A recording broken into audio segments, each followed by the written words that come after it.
Mari kita berdoa, kita akan mendengar firman Tuhan sebelumnya kita masuk dalam hadirat Tuhan. Ya Allah, ya Bapa Tuhan kami, Yesus Kristus, Tuhan yang bertahta dalam kehidupan kami, berfirmanlah Kau Tuhan, en arke en logos, kai hologos prosoteon, kai hologos en hoteos, firman itu adalah Allah sendiri, kami akan mengerti apa yang menjadi maksud kehendak Tuhan. Dalam nama Bapa, Yesus Kristus dan Roh Kudus. Amin.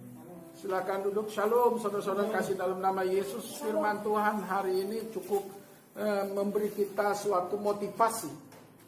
Ya, motivasi yang benar karena firman Tuhan pada hari ini saya mendapat hikmat dari Tuhan 2 malam yang lalu bahwa Tuhan mau memberikan kita pengertian yang dalam tentang kekristenan yang sesungguhnya. Ya, beberapa waktu lalu hamba Tuhan di tempat ini sudah memberikan suatu nubuatan beberapa waktu lalu, tetapi saya akan memberikan penjelasan lebih dalam lagi tentang firman Tuhan apa yang pernah kita dengar, yaitu dalam 1 Korintus pasal 3. 1 Korintus pasal 3 ayat yang ke-1 sampai 9. 1 Korintus 3 ayat yang ke-1 sampai 9. 9 ayat 1 Korintus pasal 3 ayatnya 1 sampai 9. Mari kita berdiri, kita akan bacakan firman Tuhan. Saya baca ayat 1, saudara baca ayatnya yang kedua. 1 Korintus pasal 3 ayat yang 1 sampai ayat yang ke-9. Saya akan bacakan ayat 1, saudara baca ayat 2. Dan aku saudara-saudara pada waktu itu tidak dapat berbicara dengan kamu seperti dengan manusia rohani, tetapi hanya dengan manusia duniawi yang belum dewasa dalam Kristus.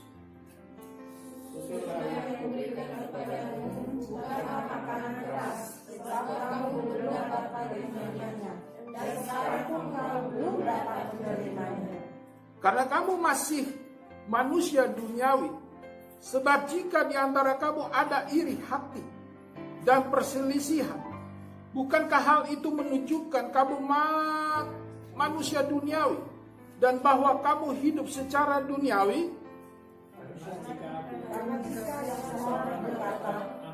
Dan seorang Paulus dan yang lain berkata, aku dari golongan Apolos. Bukankah hal itu menunjukkan bahwa kamu manusia duniawi, bukan rohani? Jadi, apakah Apolos, apakah Paulus pelayan-pelayan Tuhan yang olehnya kamu menjadi percaya, masing-masing menurut jalan yang diberikan Tuhan kepadanya? Aku menanya, Apolos menyiram, tetapi Allah yang memberi pertumbuhan. Karena itu yang penting bukanlah yang menanam atau yang menyiram, melainkan Allah yang memberi pertumbuhan. Baik yang menanam maupun yang menyiram adalah sama, dan masing-masing akan menerima upahnya sesuai dengan pekerjaan sendiri. Sama-sama ayat 9. Karena kami adalah kawan sekerja Allah, kamu adalah ladang Allah, bangunan Allah. Saudara yang kasih dalam nama Yesus, silakan duduk. Firman Tuhan pada hari ini cukup memberi kita motivasi dan menasihati kita. Ya, karena kita ini keluarga kerajaan Allah. Karena kita adalah gereja yang akan diangkat Tuhan sebelum tribulasi. Kita adalah orang-orang pilihan Tuhan yang akan menjadi imam-imam dan raja-rajanya Tuhan di awan-awan kemuliaan. Kalau saudara mengaku orang Kristen, selayaknya adalah orang-orang yang siap dipanggil Tuhan, siap dibentuk Tuhan. Kekristenan bukanlah hal yang mudah. Kalau ada orang bilang saya jadi orang Kristen adalah supaya hidup saya diberkati, hidup saya makmur, kaya, itu salah konsep. Kekristenan adalah siap menderita karena nama Yesus, siap dibentuk. Beberapa waktu yang lalu khotbah adalah tentang bagaimana kita dibentuk sebagai bejana semakin indah di hadapan Tuhan. Dan firman Tuhan di Ibrani juga kita adalah emas yang murni, yang semakin hari semakin dibentuk oleh Tuhan. Nah, saudara yang kasih dalam nama Yesus, apa yang dikatakan Paulus kepada jemaat di Korintus adalah dikatakan ayat 2. Yang mengerikan adalah susulah yang kuberikan kepadamu, bukanlah makanan keras, sebab kamu belum dapat menerimanya dan sekarang pun kamu belum dapat menerimanya.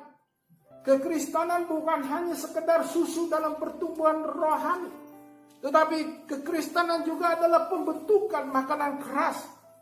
Karena di dalam Ibrani 12 ayat 5 ayat 6, bagaimana Tuhan mengajarkan bahwa orang yang dikasihi Tuhan haruslah dihajar. Bukan hanya sekedar diajar, tetapi dihajar oleh pembentukan firman Tuhan. Tuhan ini ingin kita itu betul-betul emas yang murni, sehingga kita siap masuk dalam perjamuan kawin anak domba. Karena kerajaan sorga adalah orang-orang pilihan Tuhan. Sorga bukan bicara orang-orang yang gampangan. Ibrani 12 ayat 5, kita bukanlah anak-anak gampangan. Kita anak-anak yang berkelas. Orang yang akan menjadi orang yang hebat, dia harus bisa dibentuk. Dia siap dididik. Oleh karenanya saya katakan kekristenan bukan hanya sekedar susu sebagai pertumbuhan iman. Roma 10 ayat 17, iman tumbuh dari pendengaran firman Kristus. Roma 10 ayat 17, iman tumbuh dari pendengaran firman Kristus. Jadi bagaimana pembentukan iman kita bukan pada suasana yang nyaman.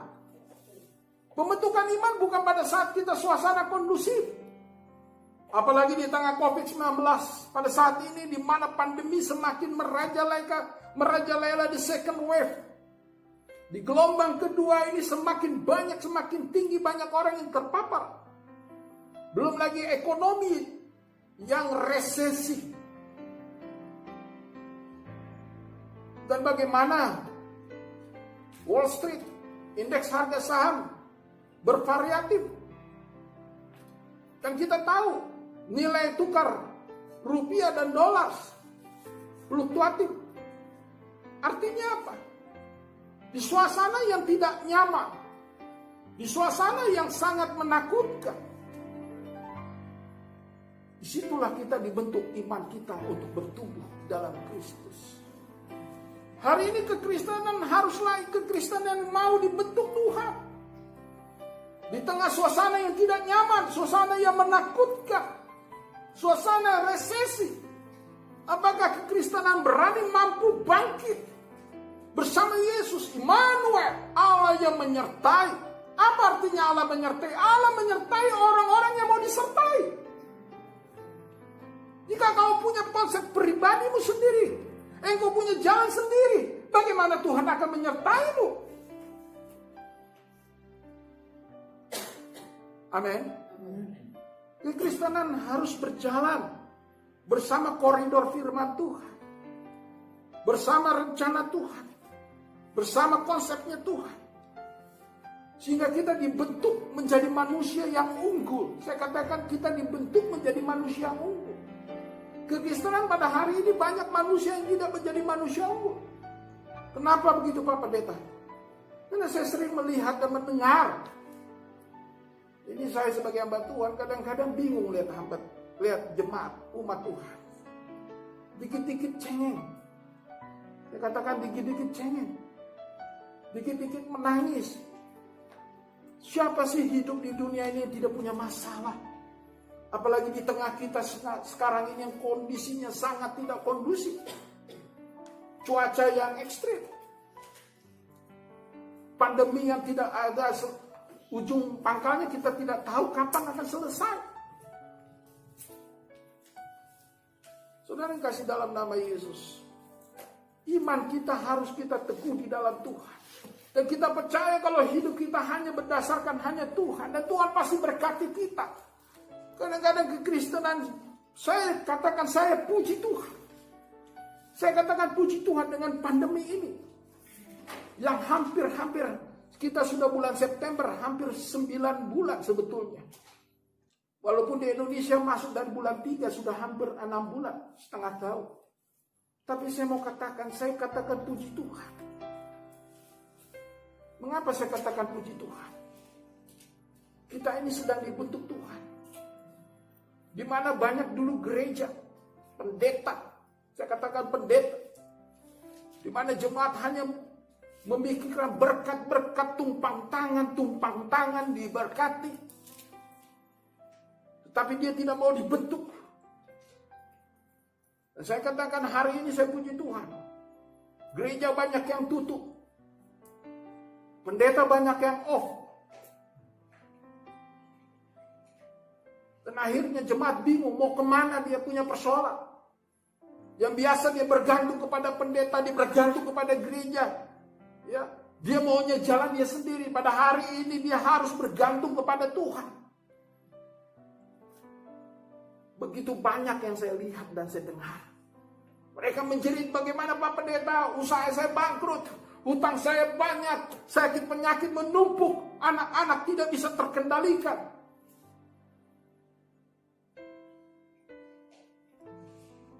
Mana iman itu? Makanya saya katakan saya puji Tuhan. Karena firman Tuhan di akhir zaman nanti, di akhir zaman, sekarang belum akhir zaman, ini zaman akhir masih. Di akhir zaman nanti, Tuhan katakan, di manakah iman sebiji sesawi itu aku dapati? Di mana aku dapati iman sebiji sesawi itu? Oleh karenanya Tuhan mengatakan, mari kita menjadi orang-orang yang bukan lagi di dalam hidup keduniawian. 1 Korintus 3 ini memberikan pencerahan bagi kita. Memotivasi, jangan lagi kita manusia duniawi. Jika di antara kita dikatakan ayat 3. Karena kamu masih manusia duniawi. Sebab jika di antara kamu ada iri hati dan perselisihan, bukankah hal itu menunjukkan bahwa kamu masih duniawi dan kamu masih hidup secara manusiawi?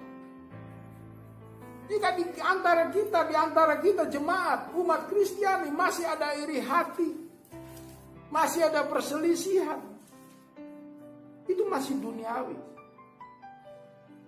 Dan sebagai hamba Tuhan, kalau hari ini jangankan jemaat, kadang-kadang saya muak, saya katakan muak. Dan sebagai hamba Tuhan saya jadi udah muak, lihat di medsos. Hari ini tidak perlu debat teologi lagi. Ya. Debat teologi, doktrin A, doktrin B. Mengunggulkan A, mengunggulkan B, sama seperti tadi di ayat 6, ayat 5 dan 6. Apa bedanya dengan ayat 5 dan 6? Aku dari golongan Apolos, aku dari golongan Paulus. Hari ini sangat muak saya melihat hamba Tuhan berdebat teologi di medsos.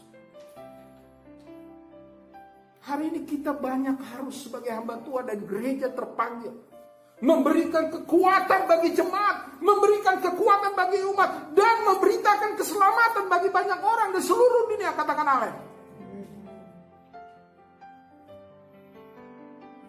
Dan saya ketawa melihat doktrin Tritunggal ini bahas tidak selesai-selesai. Saya katakan dari zamannya konsili pertama Nisea sampai hari ini tidak pernah selesai.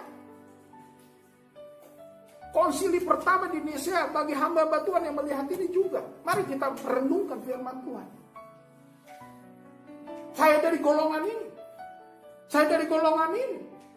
Doktrin saya ini, doktrin saya ini. Ingat dulu sejarah gereja. Ingat sejarah gereja. Di mana dulu negara itu adalah Kristen. Negara itu adalah tokoh agama begitu banyak. Tapi pada hari ini apa yang terjadi? Kekristenan tidak ada di tempat itu. Dan akhirnya karena banyak hamba Tuhan berdebat doktrin, debat teologi, akhirnya apa? Jemaat bubar. Dan akhirnya bukan lagi Kristen di tempat itu.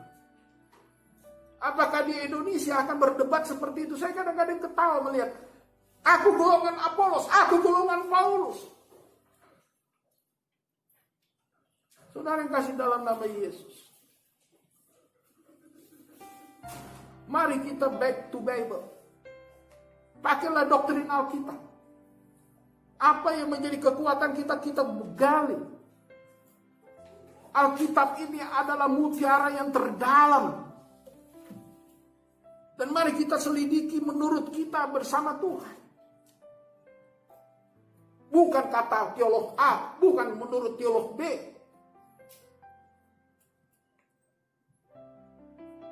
Amin. Oleh karenanya saya sebagai hamba Tuhan mengajak kita jangan seperti manusia duniawi. Pada hari ini juga gereja pendeta juga seperti manusia duniawi. Masih mementingkan kelompok gerejanya, merek gerejanya.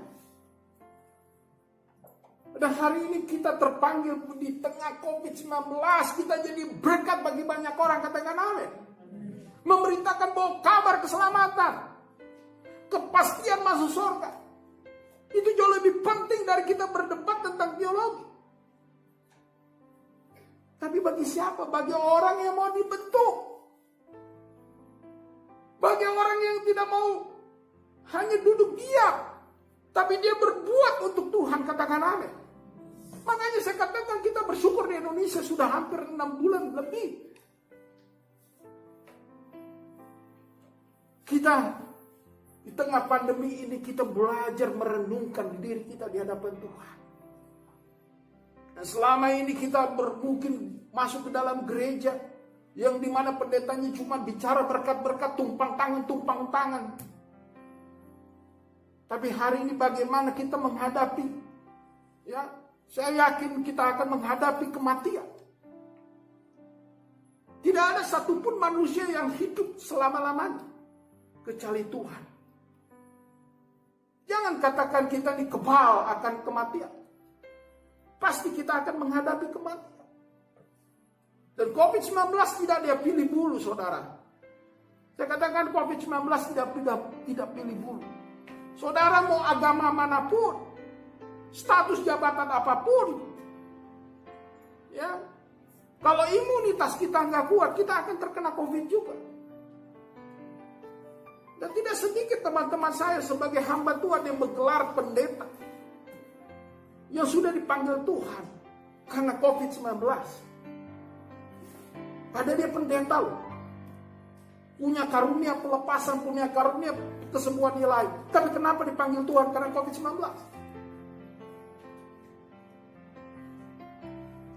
Persoalannya bukan itu, saudara. Persoalannya apakah kita sudah jadi manusia rohani atau masih manusia duniawi. Hari ini Tuhan memberi motivasi bagi kita. Hari ini kita dicerahkan oleh Tuhan. Bagaimana kita hidup di dalam Tuhan, kita menjadi manusia rohani. Kita tidak lagi berselisih paham tentang doktrin. Kita tidak berselisih paham tentang harta warisan. Kenapa saya singgung harta warisan? Karena hari ini banyak orang yang sudah meninggal. Dan hari ini masalah peninggalan itu perlu dibicarakan dan akhirnya jadi keributan. Ya karena harta warisan, kakak beradik bisa berantak, berselisih. Kok gitu Pak Pendeta? Ya saya sebagai pendeta banyak saya melihat. Dan saya juga mengalami. Gara-gara harta warisan orang bisa, kakak beradik tidak bisa bicara dan tidak bertemu. Itu manusia duniawi, walaupun dia gelarnya pendeta sekalipun.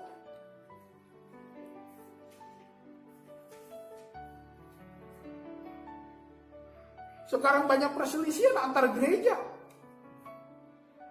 Gereja saya paling benar, gereja saya paling kudus.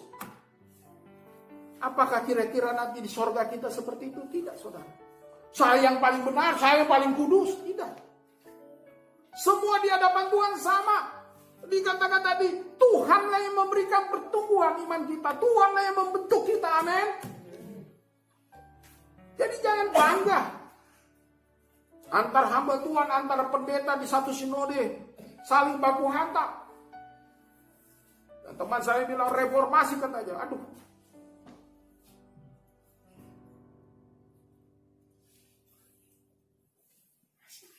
Puji Tuhan, hari ini kita betul-betul COVID-19 membentuk kita, amin. Mari kita belajar berapa banyak yang orang kita mau bawa kepada Tuhan. Ini sudah zaman akhir. Belum akhir zaman, masih zaman akhir. Apa yang kita perbuat? Jangankan kita berbuat, Kalau hidup kita masih ada iri hati, masih manusia susu, saya katakan manusia susu, masih manusia duniawi, masih mikirkan hal-hal yang duniawi, ya, masih mikir popularitas, masih mikirkan ketenaran, masih mementingkan kebenarannya diri sendiri, doktrinnya sendiri. Dan akhirnya saya mau katakan UUD, ujung-ujungnya duit. Saudara yang kasih dalam nama Yesus, saya sebagai hamba Tuhan keras hari ini. Marilah kita jangan masuk manusia dunia. Janganlah kita berselisih, katakan amin. Jangan lagi kita iri hati, katakan amin. Ini penyakit iri hati dan perselisihan ini penyakit yang paling, saya katakan paling bahaya di orang Kristen. Ya, kalau sudah berselisih antara pendeta satu sinode, satu gereja, kalau sudah ada perselisihan satu keluarga, saya yakin damai sejahtera tidak ada di tempat itu. Amin. Kalau satu pendeta berantem, berselisih, saya katakan Roh Kudus dia akan bekerja di tempat itu. Yang ada apa? Lempar bangku, pengacara dipanggil, polisi dipanggil, dan akhirnya berantem. Dan kita lihat beberapa gereja terjadi keributan antar jemaat, kelompok A, kelompok B di satu gereja. Ini sangat memalukan, saya katakan sangat memalukan bagi saya, biar siapapun yang melihat ini. Ini sangat memalukan Tuhan. Itu yang tadi saya katakan juga di medsos. Dengan bangganya pendeta A bilang begini karena dia seorang doktor, dia mengatakan doktrin saya paling benar. Oh, datang satu lagi, doktrin saya paling benar.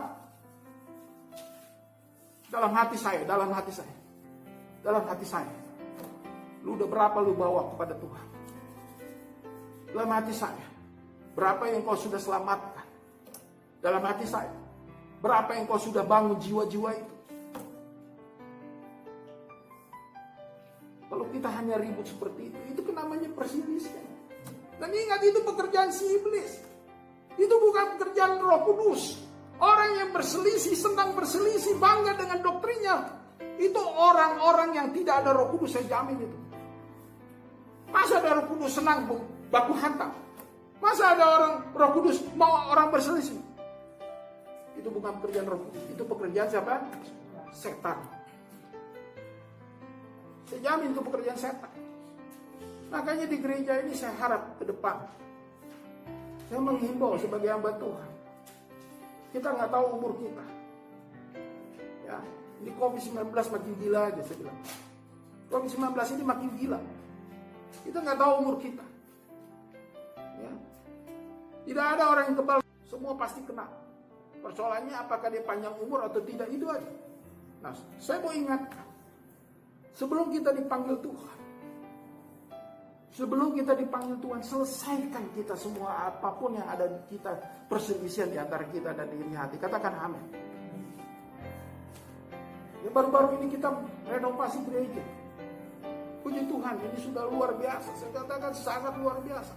Di tengah COVID-19, saya katakan, di tengah pandemi, di tengah banyak gereja yang tutup, di banyak gereja yang tidak ada keuangannya sudah karena tidak ada jemaat lagi. Tapi kita tetap eksis, kita tidak pernah tutup, dan kita tetap bisa beribadah dengan tenang pada hari ini, dengan suasana yang baru. Apakah kita tidak bersyukur ini dan kita masih melakukan duniawi kita? Tidak baik. Seharusnya kita bersyukur kepada Tuhan. Amin.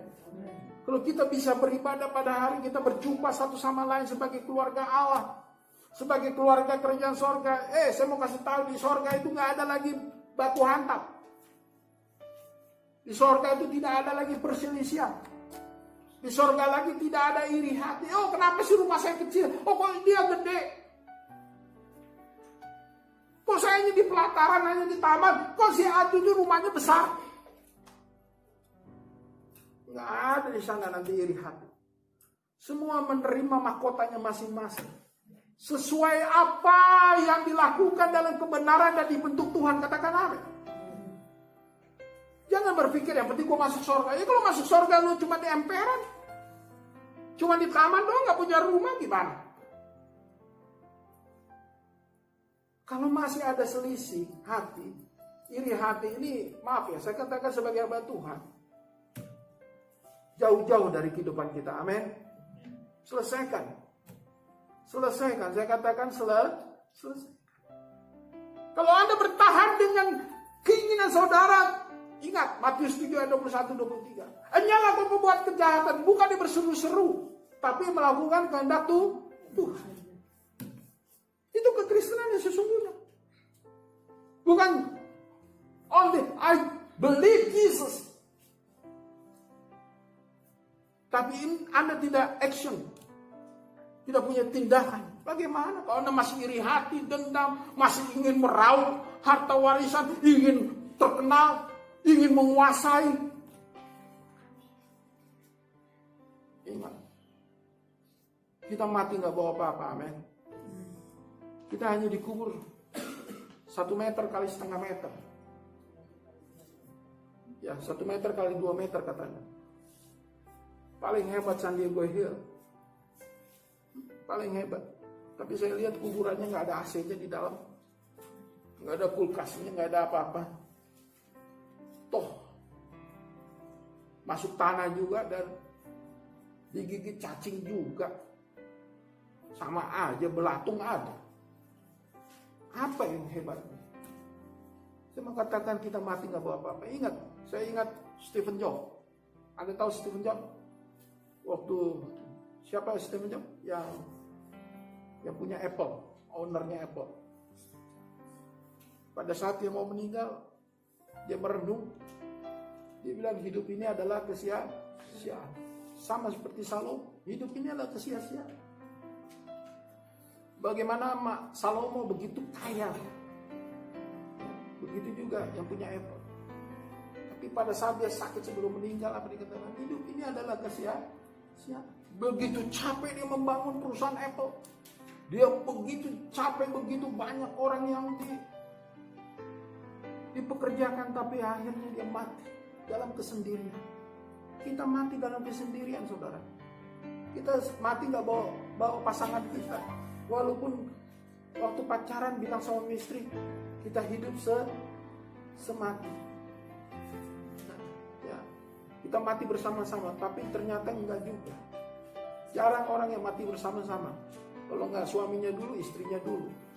Biasanya kalau istrinya dulu yang meninggal, suaminya kawin lagi. Ya kan? Dia ngomong begitu juga sama calon istri yang baru. Kita hidup semati katanya. Atau akhirnya matinya mati duluan. Atau mati belakangan. Nggak ada. Jadi kita mati pun mati sendiri. Nggak bisa bawa siapa-siapa. Harta kita nggak kita bawa. Keluarga kita juga nggak kita bawa. Betul? Katakan apa?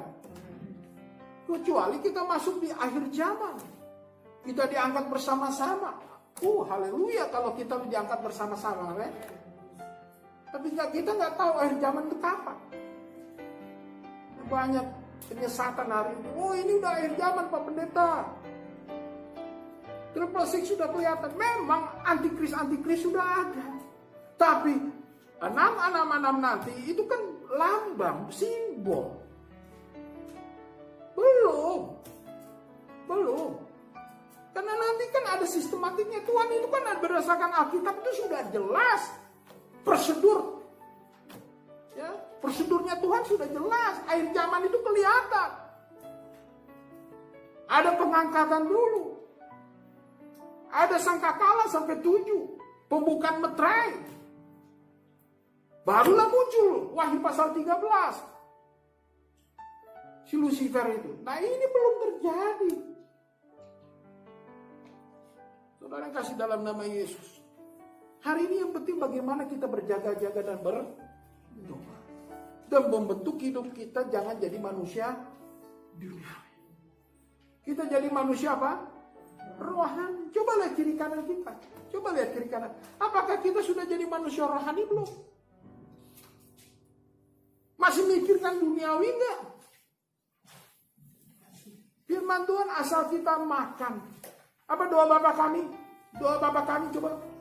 Bapa kami yang di sorga. Dikuduskanlah nama. Datanglah kerajaanmu. Jadilah kehendakmu di bumi seperti di surga. Terus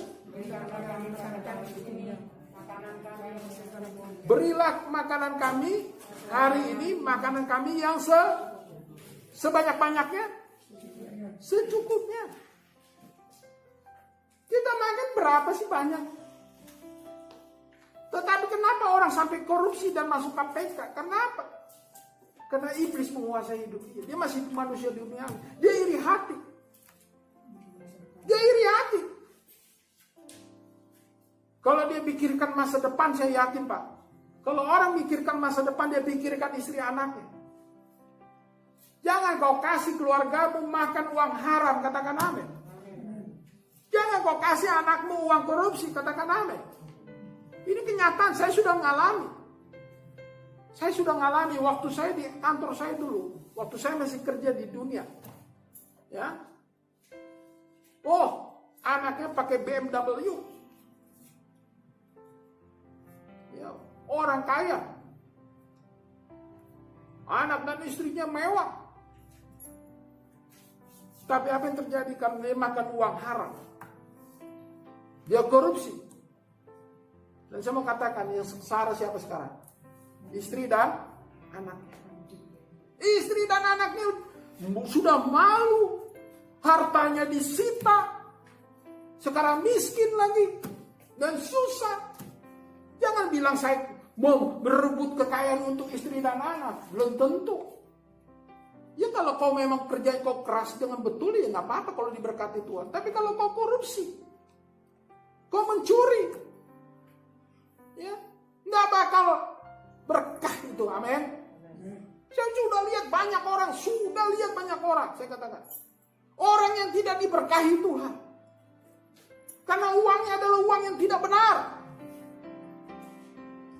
Memang ada orang yang betul-betul di dalam Tuhan yang diberkati Tuhan. Anak istrinya, cucunya diberkati Tuhan. Tapi itu kan orang khusus. Orang pilihan Tuhan karena ingin diberkati, amin. Karena dia diberkati, dia kaya karena ingin diberkati dan memberkati. Ada. Saya punya teman. Dulu bapaknya kaya sekali.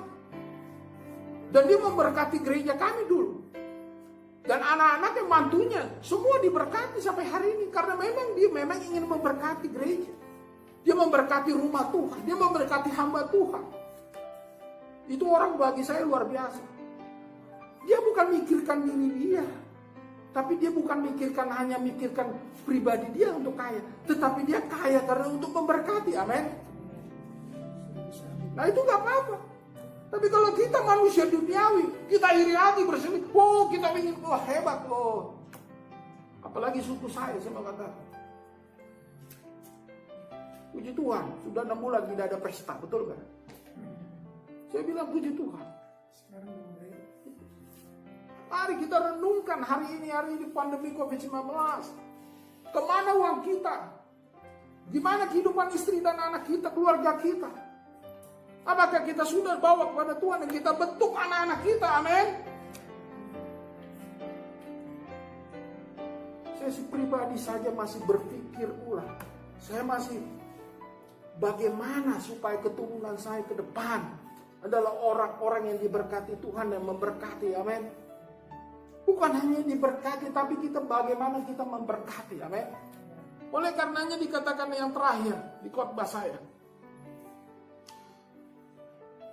Dikatakan ayatnya yang ke-9. Mari kita baca sama-sama ayat yang ke-9. 1, 2, ya. Karena kami adalah kawan sekerja Allah. Kamu adalah ladang Allah, bangunan Allah. Kita ini kawan. Kita ini mitranya Allah. Amin. Kita ladangnya Allah. Kita ini ladangnya Allah. Kita bangunan Allah. Ya. Kita ini ladang Allah. Amin. Kita ladangnya Tuhan. Kalau kita ladangnya Tuhan, mari kita hidup di dalam manusia, menjadi manusia rohani. Jangan pikirkan hal-hal duniawi. Pak Pendeta, bagaimana saya pikirkan hal-hal yang rohani? Bayar listrik aja susah. Saya mau katakan. Itu kesalahanmu, amin. Allah pasti menyertai, Allah pasti memberkati. Jehovah Rafa, Jehovah Nisi, Jehovah Zair bagi orang-orang yang mau ikut Tuhan. Amin. Saya jamin ini buktinya, gak usah jauh-jauh. Ini buktinya, saya sendiri. Saya nggak dapat gaji, saya nggak punya simpanan. Tapi sampai hari ini, mau kondisi apapun, kami masih tetap hidup. Amin. Saya dan istri dan anak-anak tetap hidup. Karena apa? Karena ada Tuhan di dalam rumah tangga kami. Amin. Kalau ada Tuhan di dalam rumah tangga kita, pasti Tuhan tidak tega melihat kita tidak punya uang. Katakan amin.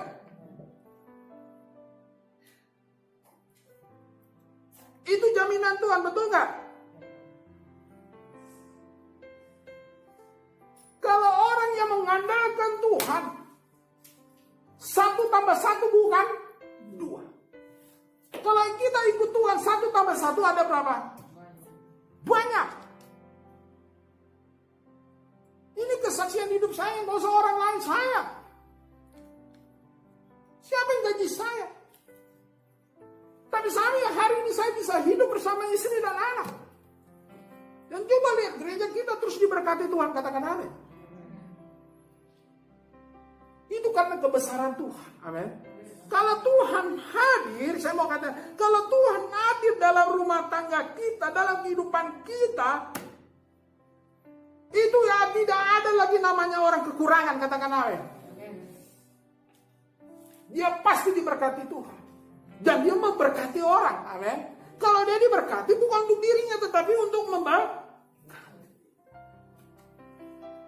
Itulah kehidupan. Karena kita apa dikatakan? Kita ladangnya Allah, kita bangunan Allah.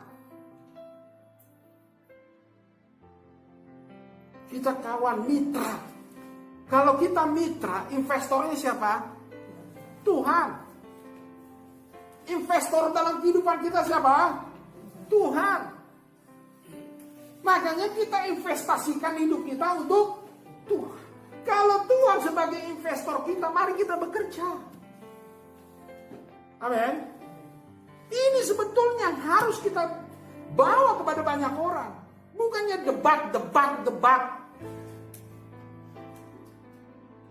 Hari ini bagaimana kita sama-sama menyatakan bahwa kita mitranya Tuhan. Investornya Tuhan. Dan kita bekerja. Sebagai mitra kita harus bekerja. Amin. Dan kita ini bangunan Allah. Sekarang saya mau tanya, bangunan Allah yang bagaimana kita ini? Bangunan kaleng-kaleng? Awal-awal? Apa asal jadi? Betul nggak Pak? Ibu? Kita kekristenan kita bukan bangunan kaleng-kaleng atau abal-abal, betul?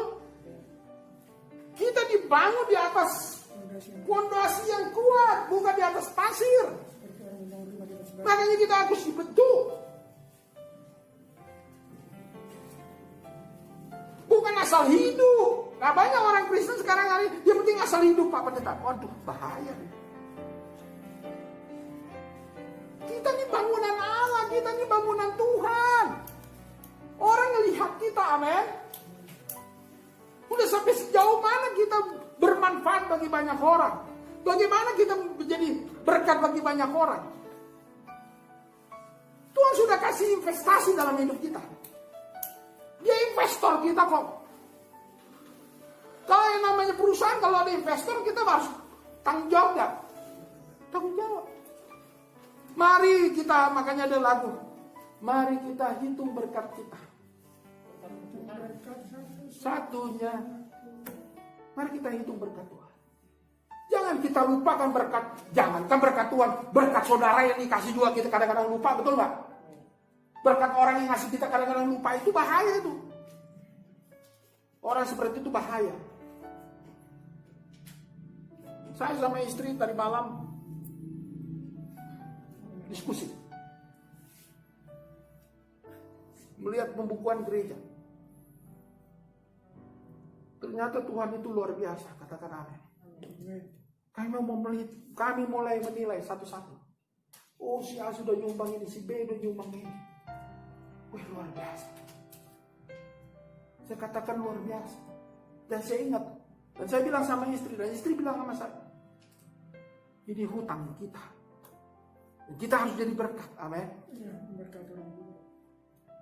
Kalau orang memberi kepada kita, kita juga harus menjadi berkat bagi dia juga dan bagi orang lain. Amin.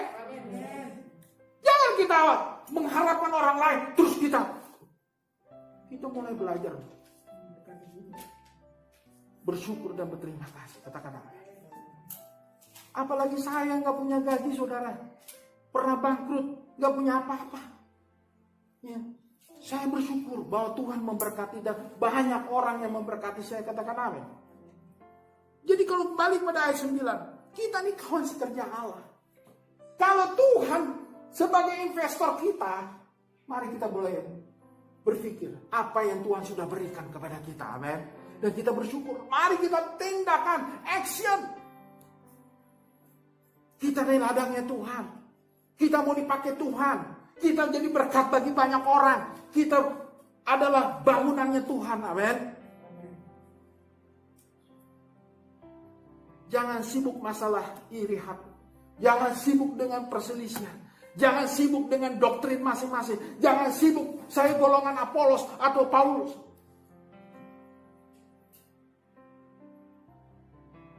Amin. Merek gereja itu nggak membawa you masuk surga. Tapi bagaimana hidup kita? Apakah kita sudah jadi mitranya Tuhan? Itu yang penting. Kita jadi mitranya Tuhan.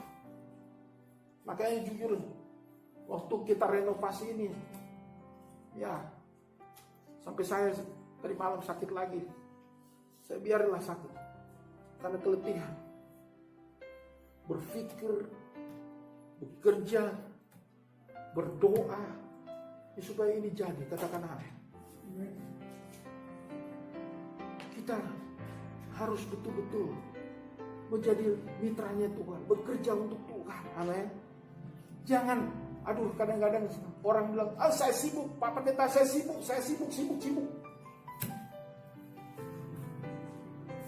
Tuhan juga bilang, gua juga sibuk. Kata Tuhan, mau apa?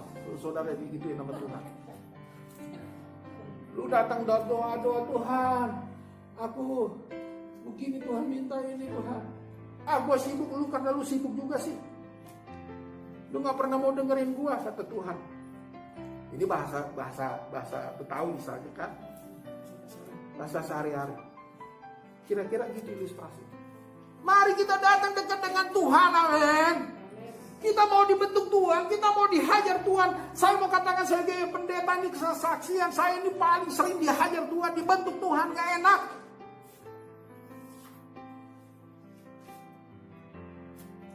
Pernah saya bilang, saya saksikan di sini. Saya pernah 1 hari gak bisa tidur.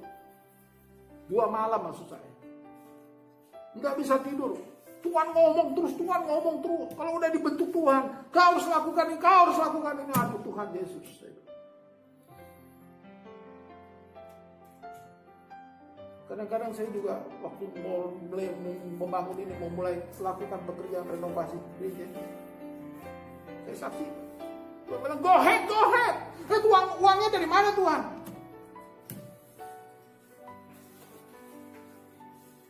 Tapi Tuhan memberkati kita. Amin. Kalau rumah tangga kita, kehidupan kita tidak ada lagi duniawi, kedagingan ini harus lepas. Saya bilang, kita hanya mikirkan yang rohani. Tuhan ada pasti dia tidak tega. Dia akan memfasilitasi anak-anaknya. Saya katakan memfasilitasi. Dia adalah investor kita. Ingat, dia investor kita. Kita mitranya, kita ladang Tuhan, kita bangunannya Tuhan. Katakan amin. Kita gak pernah ditinggalkan Tuhan. Amin. Memang gak masuk akal. 1 tambah 1 sama dengan 2. Itu orang dunia. Tapi ikut Tuhan tahu 1 tambah 1. Lu gak pernah kekurangan. Amin.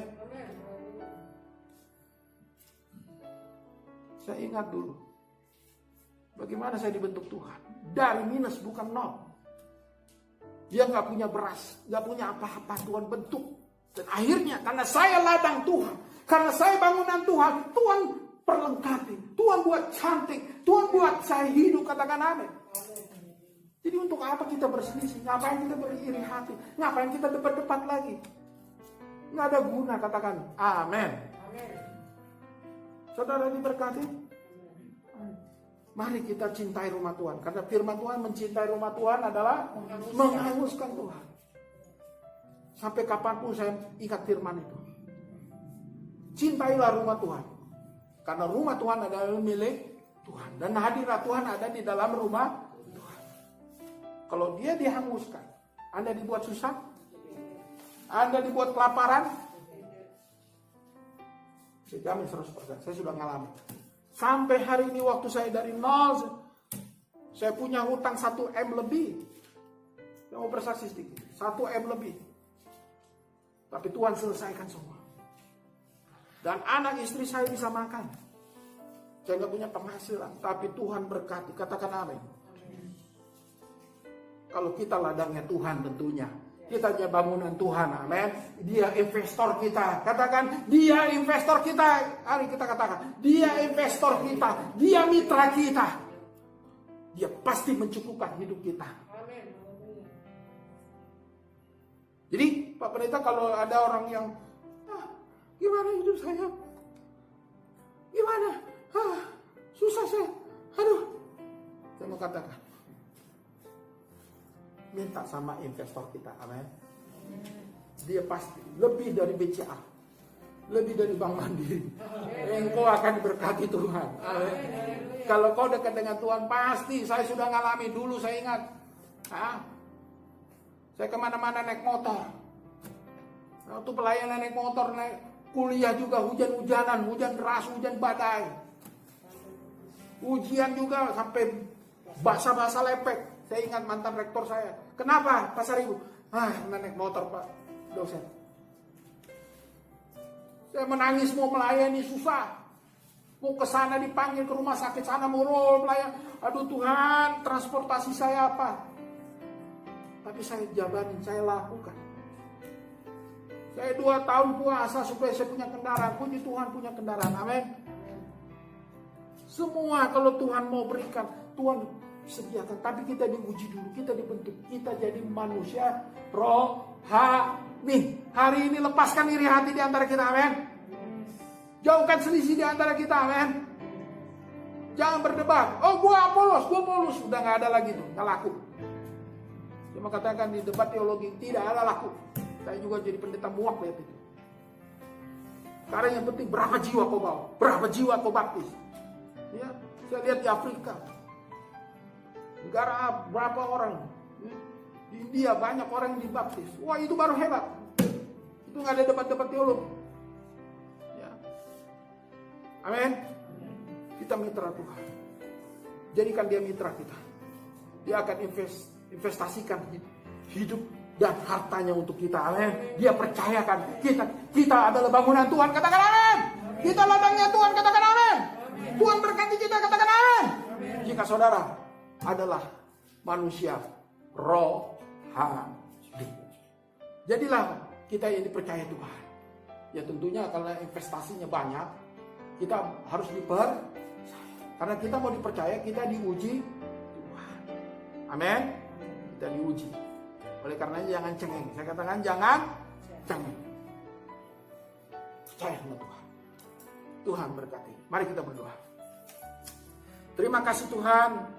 Hamba-Mu sudah berhenti menyampaikan firman, tapi rema firman itu terus dalam kehidupan kami, tumbuh dan kami hidup di dalam Tuhan. Kami adalah mitra Tuhan, kami adalah bangunannya Tuhan, kami adalah ladangnya Tuhan, kami sekerja dengan Tuhan, karena Engkau adalah investor kami Tuhan. Engkau tidak membiarkan hidup kami, karena kami mau dipercaya Tuhan menjadi manusia rohani untuk menjadi berkat bagi banyak orang. Karena Tuhanlah yang menumbuhkan hidup kami, iman kami. Tuhan berkati siapapun yang mendengar dan melihat firman Tuhan ini. Tuhan berkati. Dalam nama Yesus kami telah berdoa dan mengucap syukur. Amin.